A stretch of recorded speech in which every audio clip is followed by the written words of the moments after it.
topic for today is that happiness is not in possessions, but in practices. As we know, happiness is basically certain neurotransmitters in our brain, like dopamine, serotonin, endorphins, and so on. So we want to normally use outside world as an excuse to feel good. So, for example, if you have more money, you will feel better, or if you have more status, you'll feel better. But in reality, there are some simple, free practices that anyone can do that will boost happiness, and it's scientifically proven. Stuff like deliberate gratitude, taking good care of your physical health, so exercise, good diet, meditation, cultivating compassion, forgiveness, kind of cleaning those negative emotions, letting them go, and then focusing on appreciating what we already have, focusing on creating inspiring visions of the future, and let's say doing creative visualization. So our lives could be much simpler, and there could be less stress, there could be more contact with nature, and we don't need that much money to be happy. And a good example of that is, for example, monks who don't have possessions, and they basically just all day long practice those practices that I just mentioned. And one of those monks has been called by scientists the happiest person on earth after doing some brain scans that revealed that he is basically like perpetual state of bliss after like 40 years of meditation or so. French Tibetan monk. Yeah, exactly. So that's my new insight, that maybe because of the culture, because of the advertisers that are trying to push us to buy more stuff, they are creating the narrative that you are not good enough and you don't have enough. And if you just buy the new product, then you will be allowed to be happy. But so far, no.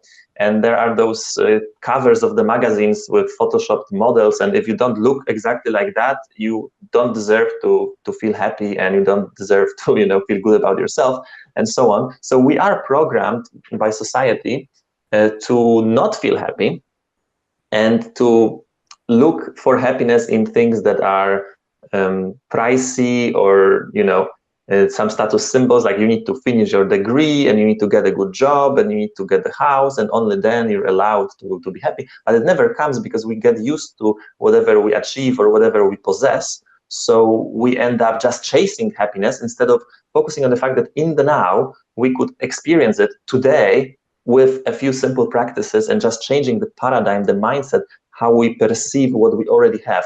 So there's this amazing quote that abundance can be had by just consciously accepting and receiving what has already been given to us. So we have already enough to be happy, and we are enough to be happy. Okay, so what do you think about me just so you said a lot of things.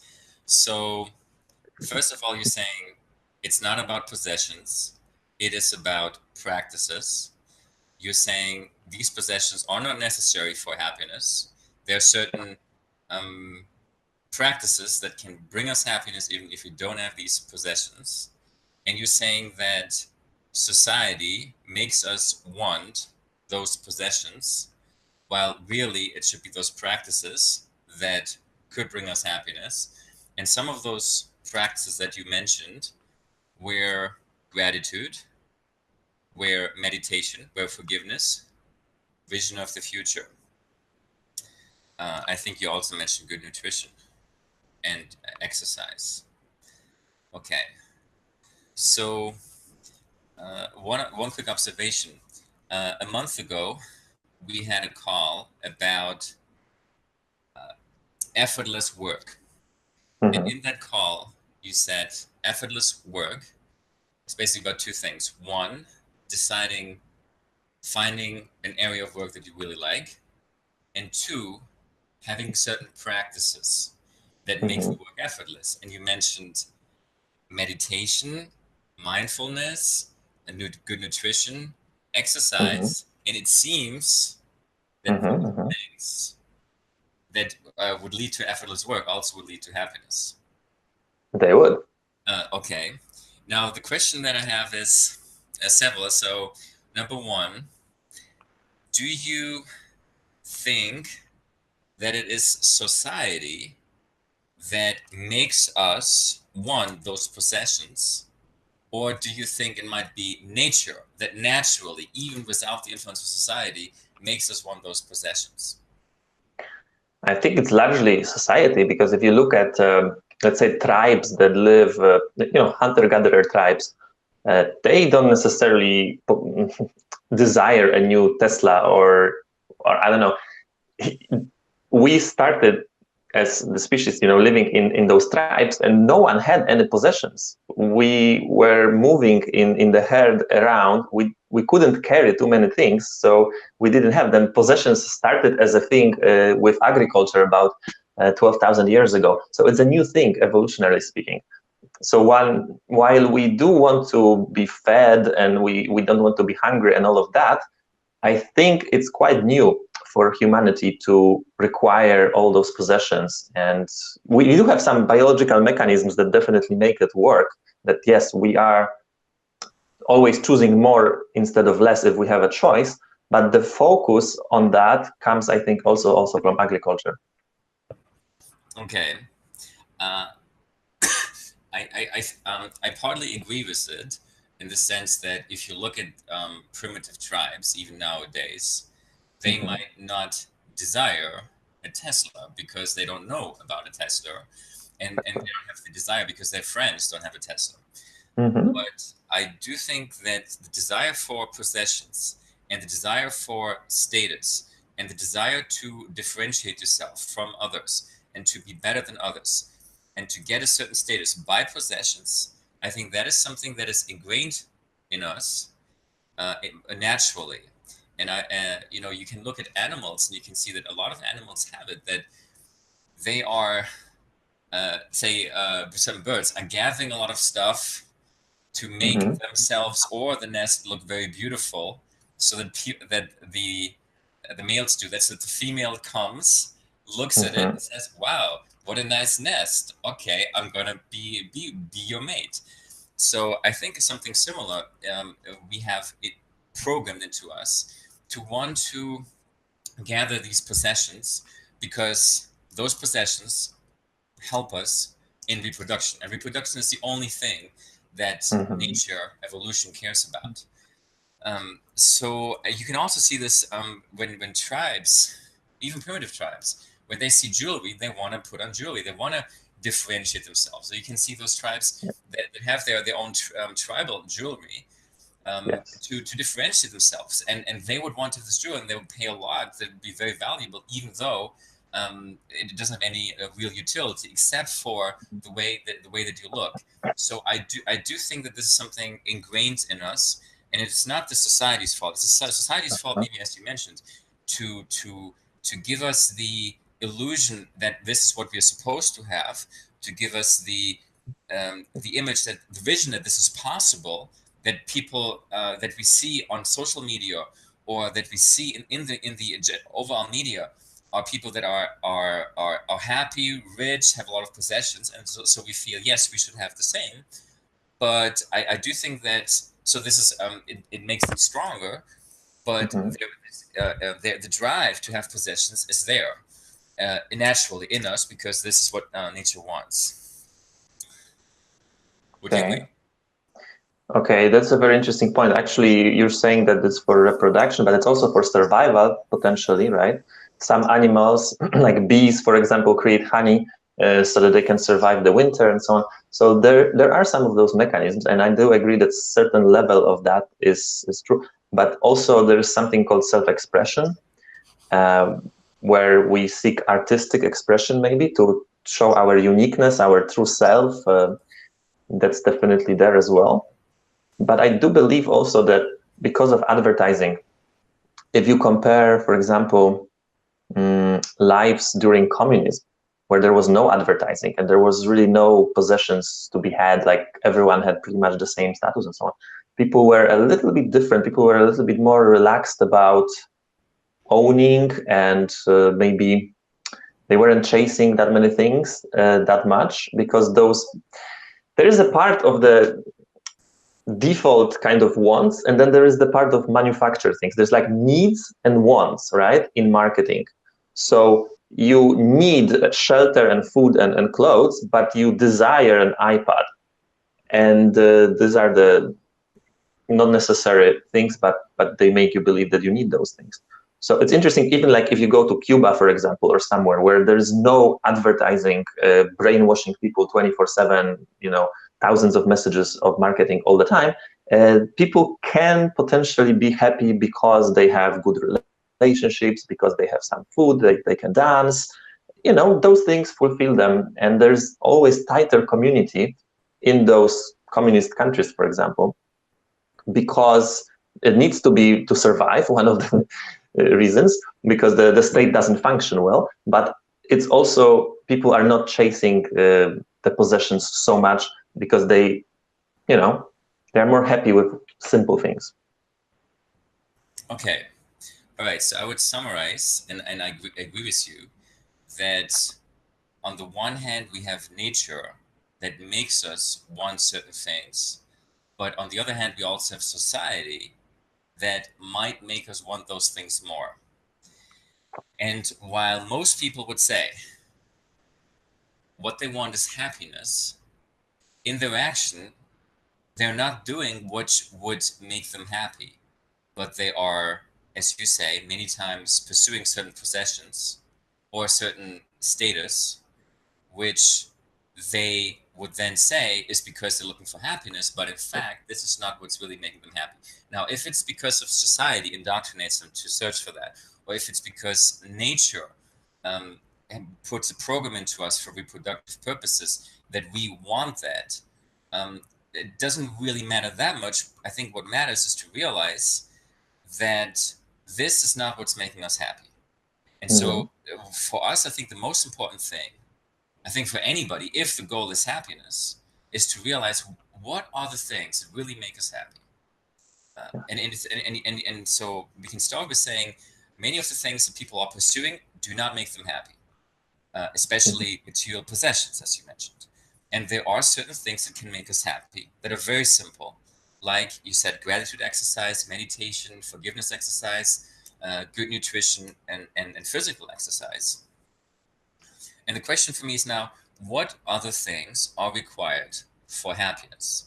Is it only those things, or are there other things that make us happy?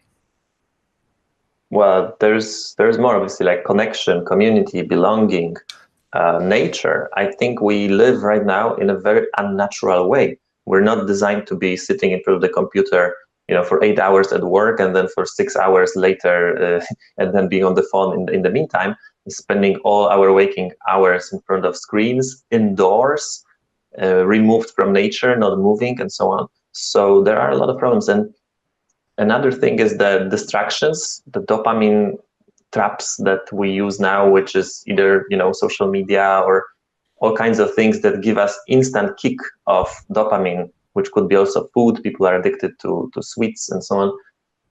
So if we remove the person from all of that noise and we put them into some more natural environment and they calm down and their dopamine levels normalize and so on, I think people can be much happier that way. And the tragedy is that most people have never experienced how happy they could have been if they used all those practices. So we can look at monks, for example, and we can be like, those people are crazy. How can they live like this? But have you actually done the practices that they do, and have you felt how it feels? Because what if that feels 10 times better than your current routine, right?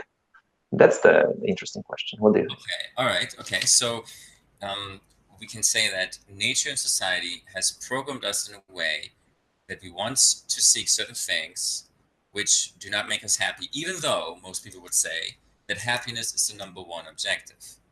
So now the question for us is, what things do we need to do for us to be happier? And a good example is monks, where you can measure the happiness and you can see they're doing things which most people would say is crazy. They're not pursuing any material possessions. They're meditating, but then you see their happiness. So if people were really rationally pursuing happiness, then maybe you should look at the people that are the happiest, maybe those Buddhist monks, and do the same thing as they are doing. So what are those things? So we mentioned some practices, as you mentioned, gratitude, meditation, forgiveness, the vision of the future, good nutrition, and physical exercise. And you also mentioned belonging, community, relationship, and trying to avoid information overload and being in with nature. So what other things can we gather of things that make us happy? I would add sunshine. I would add Yes. getting enough sleep. So Yes. just lifestyle choices. Not overworking, not working 14 hours a day, 7 days a week. So taking breaks. Um, I Anything think, that increases your energy levels, basically. Because energy is happiness in a way. Like when you feel super energetic, you usually feel happy, and when you are depressed, you have usually no energy. So even things like breathing exercises or um, green tea or whatever can boost your level of energy, cold showers or something, right? Will contribute to happiness, I think. okay. So let's take a look at those people that are doing all of that and they're still not happy. So, for example, you have a person that has a community of friends that is doing the forgiveness exercise, the gratitude exercise, meditating, doing physical exercise, eating healthy, in the sun, in nature. Now, he probably would not be depressed, but let's say he is depressed. Then what else could this person do? He comes to you and he says, "Look, I'm depressed. What do I do?" So, what would you say? I think finding some sort of purpose in your life, some sort of alignment between what you do well and between what you love doing and something that can serve other people and you can see the impact that you're making, that's an important part as well, would definitely be helpful, because it's not only about pleasures, but it's also about meaning. So sometimes doing the hard thing, that uncomfortable thing, the thing that stretches your comfort zone will bring the most fulfillment in the long run as well. But I don't believe that there are many depressed people in the tribes, living in nature, in hunter-gatherer societies, for example. Depression is usually the disease of the rich Western societies. Even in poor countries, it's rare to find people depressed. They're too busy striving for survival, but also they have those tight communities, and those communities also make them feel not lonely, and it helps as well, I think. What do you think? Yes, I do agree. I think we need to make a distinction between sadness or feeling bad and depression. So, depression for me is something not only like feeling bad, but it's a feeling bad which not necessarily is justified. For example, um, uh, I have a child and I see my child being run over by a car and die. Well, I'm going to feel bad about it. That's natural. Um, and I don't have anything to eat, and my kids don't have anything to eat. My kids are dying because they don't have anything to eat. It's natural to feel bad about that. So I do think that you can be sad about it, but still not be depressed. So I would say depression is when there's really no real reason that you should feel bad and you still feel bad. Mm-hmm. So I would say yes. If depression is defined that way, then this is something of the civilized society, and it doesn't really exist in in non-civilized or primitive societies. However, what I do think exists there is also sadness, because for those reasons that I just mentioned. Just Yes. if you're not able to get enough to drink, to eat, there's war, you're gonna feel bad about it, and it's not because you're Mm-hmm. depressed. You're gonna feel bad about it. So, and in those instances, trying to achieve more, trying to have more possessions, trying to have enough to survive, trying to have enough water, food, and maybe being able to get good education, being able to work in something that you like, is something that I think makes sense for those people. Yes. So I would say when we're talking about that society and nature might not give us the right incentives to be happy, and many people are pursuing possessions, and this is not the right way to become happy. I think that's true if we're talking about the maybe 30% of the population, maybe 50%, somewhere there, which is well off. If we're Mm-hmm. talking about the least advantaged population on Earth, I think for them it makes total sense to strive to improve their life. Maybe also having possessions meaning not a Ferrari, but Yeah. just having a basic good food, good water, education, maybe a job that they actually enjoy, Hmm. in order for them to feel happier. Wouldn't For you? sure. So you were talking basically about those needs, those basic human needs of Yes. like safety and shelter and food. And I agree. But if we look at the Western world, literally pretty much everyone gets that. Like no one is starving to death in Europe, in European Union right now. There are food banks there, there's whole social security net and so on. So once we have that, if you have enough to eat and if you have your clothes and if you have where to sleep, then you could be super happy, kind of instead of looking outside of you, looking within and changing the perspective and changing the focus and changing the meaning that you attach to different things in your life and counting your blessings instead of just looking at what is still missing and the ad said that you should have it anyway. I agree, and I think it's interesting to look at where we have the strive for possessions, for material wealth the most. And I would argue that those countries which you mentioned, which have been in that situation for a long period of time, of basically a very strong social net, where nobody can be in a situation where they have to struggle for survival or struggle for decent survival, like, for example, the Northern European countries, Scandinavian countries, I would argue that the strive for material possessions are much less in those things, and other things, let's say sustainability, community, is much more valued. While I would argue that, especially in those countries where people are coming up from poverty to have better life, let's say China, Southeast Asia, Mhm. also Latin America, materialism is much stronger because people come from a poor background. They don't feel secure. They feel they need more, and so even once they're achieving more, they still want to have more because that's the way that they or their parents um, were brought up, or they were in situations where that was important for their happiness. That's very true. Exactly. And there's this very funny phenomenon. If you look at it, rich people like, I don't know, Bill Gates, he would be wearing normal clothes and just, be kind of modest about it. Whereas you have some people in Asia who are wearing a lot of gold, or you have people in Russia who are also like wearing a lot of Oh gold, trying yeah, to show very. off. It is very interesting. It has something to do also with level of consciousness and development, and whether your local community valued intellectual values as well as material or just the material. Because I know that in some of those less developed places, the fact that you're smart or that you're educated or that you read books doesn't really count in society. But if you have a golden chain, you are the king of the village, right? So that's what people strive for. Okay, so let us make a quick summary of what we discussed so far. So uh, we said that your assumption was that it's sometimes easier to achieve happiness by doing certain regular practices than by having more possessions.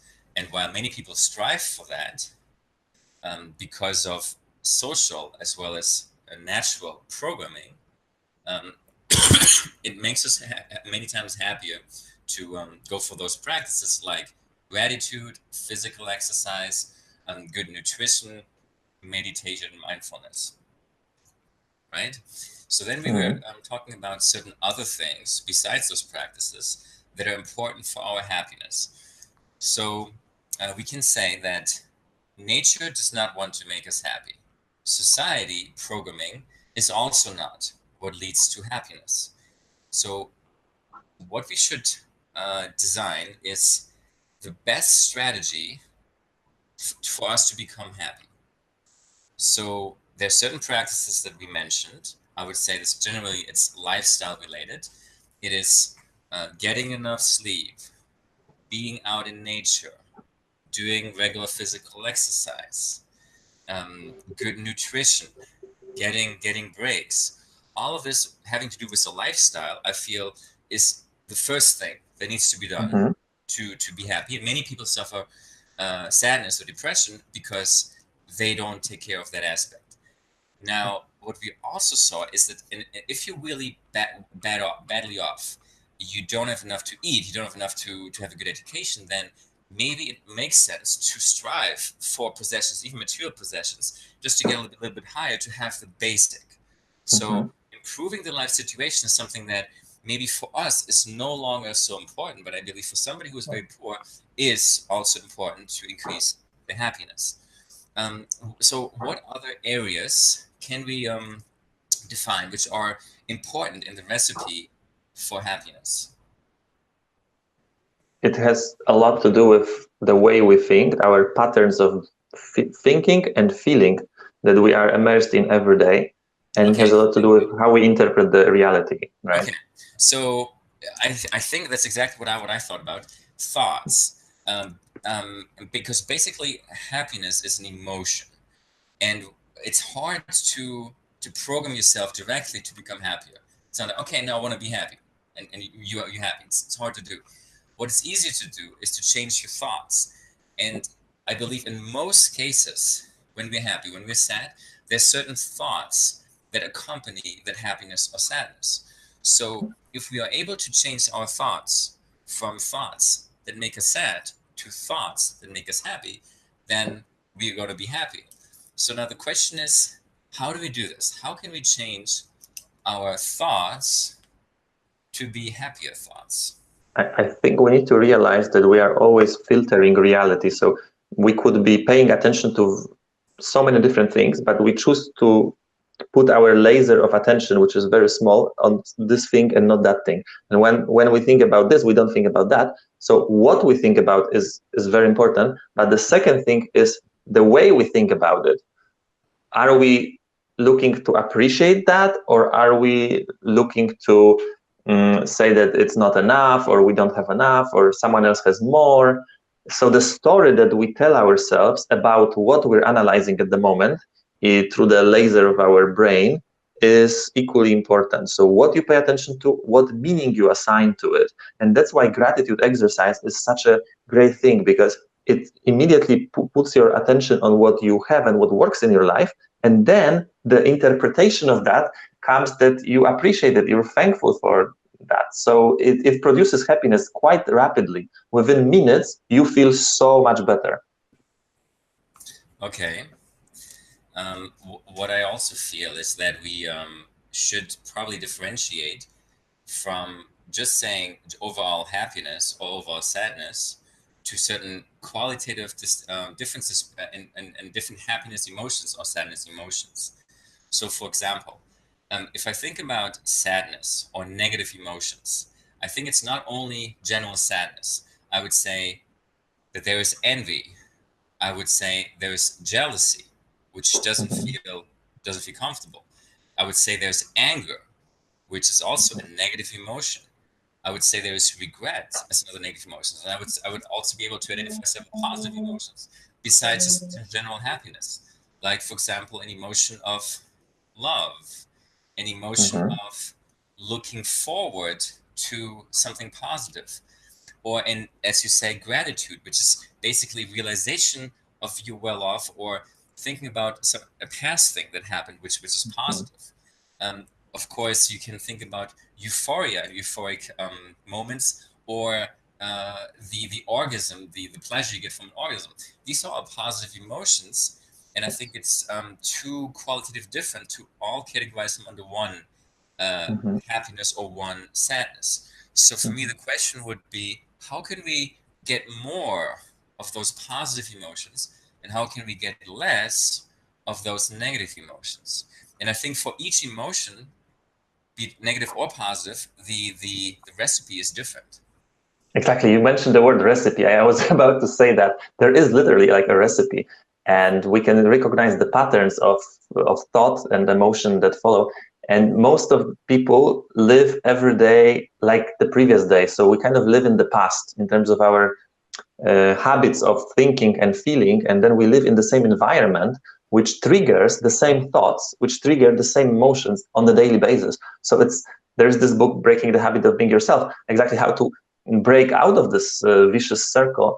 Sometimes by changing the environment, it also helps, so that the same things that were annoying you every day will not annoy you anymore or something by default, because you're in a different environment.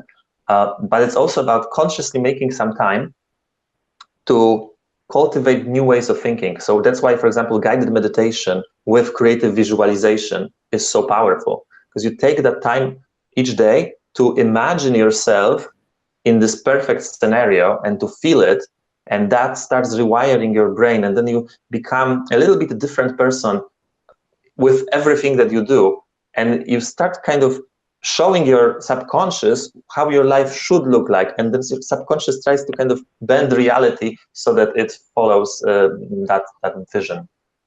Okay. All right. So we talked about recipe for happiness. Recipe for happiness involving lifestyle changes, implementing certain regular practices, involving maybe a change in the life situation, especially if you are very poor, to improve your life situation. And we talked about being able to change your thought or your thoughts or your thought patterns. What other changes could we make? I would see that the most direct change would be to our brain chemistry, because Mm-hmm. the emotion of happiness, or of happiness emotions like looking forward, love, orgasm, all of that is chemistry in our brain. So if we could just directly stimulate our brain to feel the happiness emotions, or we could take drugs that produce that, then we can achieve happiness. What do you think about that? Because some people would say, well, cocaine makes me happy, so let me just take cocaine because then I'm going to be happy. What Mm-hmm. would be your response? The funny part is that you can produce all of the same or very similar experiences that drugs would give you without them. So even the state of flow, for example, when you're so engaged in something, you forget about the whole world. Uh, your brain chemistry is similar during flow as if you took all the drugs known to man. Basically, all of those happy neurotransmitters are present in your system. So, during meditation as well, there are practices that create similar levels of neurotransmitters that drugs do.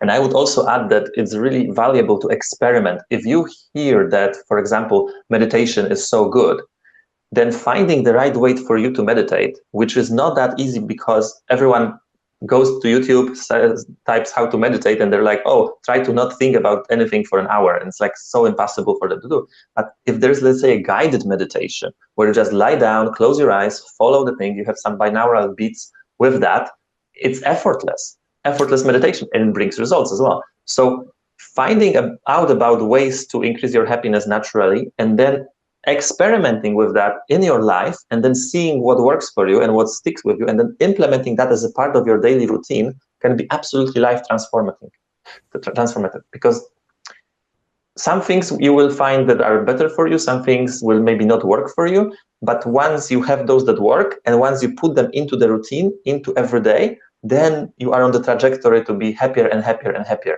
Your level of consciousness will be growing as well. Okay, but still, even I might say either these practices are too much hassle, or that I'm doing Mhm. these practices and they still don't have any effect. So I want to be happy, so I want to take cocaine all the time. What would you say? Well, you have to look at the consequences as well, right? So uh, it's personal decision of everyone who what they do with their lives. But it happens that people who do it for a long time might have much more unhappiness in their lives. Exactly. Uh, So that's one of the things I wanted to get to, which is that we need to, when we say we want to be happy, what is it actually that we mean? Because I could have sex many times a day without doing any work, and that could make me happy in the instant, but mhm. does it lead to long-term happiness? Or I could take drugs, and would feel great in the instant, but it might not lead to long-term happiness. So Mm-hmm. I think we're talking about long-term happiness, right? Mm-hmm. When we're talking about happiness, how to achieve happiness. Now the question, of course, is what do we want in terms of happiness?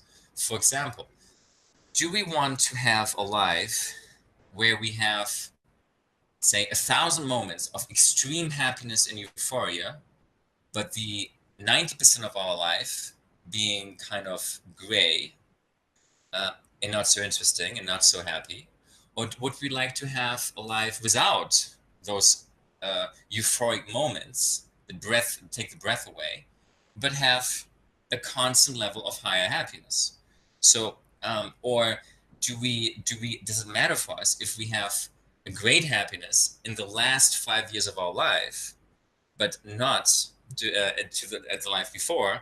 Or do we just prefer to have 50 years of happiness and then maybe 30 years of unhappiness? So what is it that we're actually looking for? And then do we look for happiness only while we're conscious? Or are we looking for happiness while also be unconscious? Because 1/3 of our life we spend unconsciously. We're sleeping. So if 1/3 of our life is unconscious, people don't really think about happiness while they're sleeping. But if that's taken into consideration, if that time also counts for happiness or unhappiness, then it's very important to be able to strive for happiness while we're sleeping. And maybe the techniques to achieve happiness while we're sleeping is different from those techniques that are needed for happiness while we are awake. That's So a what very is it? interesting thing. So what is it that we're looking for when we're talking about we want happiness? What is that you, for example, Mm-hmm. personally mean if you want happiness, what Mm-hmm. is it that you're actually looking for? Actually, I think that if you use those practices, you start rewiring your brain permanently, because neurons that fire together, wire together, and so on. So your brain has different settings later for happiness and unhappiness. So you will experience pretty much life in many different ways, always on the higher level of happiness. Like this monk that we discussed, he completely rewired his brain. So then whatever happens, he's, for example, looking for good in it. So life doesn't happen to him, it happens for him. It's like anything that happens is for him to grow, for him to enjoy. If you start looking at it like that, then even your failures, even some tragedy, is an opportunity to grow. And I think Okay, you can but progressively be happier. In That's what I'm kind of looking for. okay, but now, basically, you're saying you didn't define exactly what you're looking for when I ask you what is that you're looking for when you say happiness.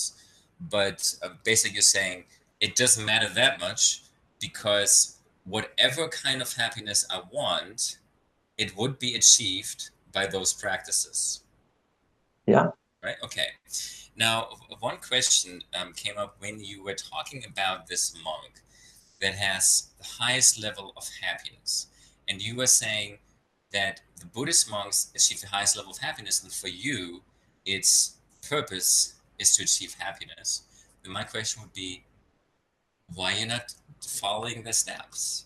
Why are you not doing the same thing as this French monk Mm-hmm. living in Tibet, and follow him, go to Tibet, become a monk, give up your business, and just be a monk? Mm-hmm. What's stopping you from doing that? Because you're basically saying that Mm-hmm. you think that this person, that these people are probably happier than you. So in Mm-hmm. terms of happiness, probably they would be better than what they're doing is probably better than what you're doing right now. So why don't you just follow them? Is there anything that's Well, stopping them? yeah. So here's the deal. I believe that you don't have to be located in Tibet and you don't have to be Buddhist in order to rewire your brain. And I do meditate about an hour a day. So yeah, I am Whoa! incorporating more Dude. and more, yeah, more and more of the practices. And I do the gratitude exercise and I do the cold showers and I start experimenting with a lot of different things and seeing how they feel. And I'm experiencing some amazing times, also experiencing with breathing from Wim Hof, like hyperoxygenation of the brain, or even like going for a run in the morning, which also oxygenates you a lot. And then your brain chemistry goes like crazy. You are on this runner high and so on. So I do experiment with all of that, and you literally don't have to be in Tibet and you don't have to be a monk to kind of reap the benefit of it. Okay. There is this researcher, Sonia Lubomirski from Stanford, that's doing research on people who are taking part in her studies who are getting the same results through gratitude, for example. Where do you rate your current happiness on a level of 1 to 10? 10 being the highest. I think right now it's about the highest that I've had in my life. That's the easier way to say it. I don't know the ratings like that. It's not that quantifiable, but I think recently I've stumbled into like much better levels, Okay, and now let's assume your business tomorrow fails. Your business partner told you your business failed. Let's assume also that an ex-girlfriend of you puts acid in your face and you're totally disfigured. And you're not able to walk anymore. So let's assume you have all these bad things happen to you.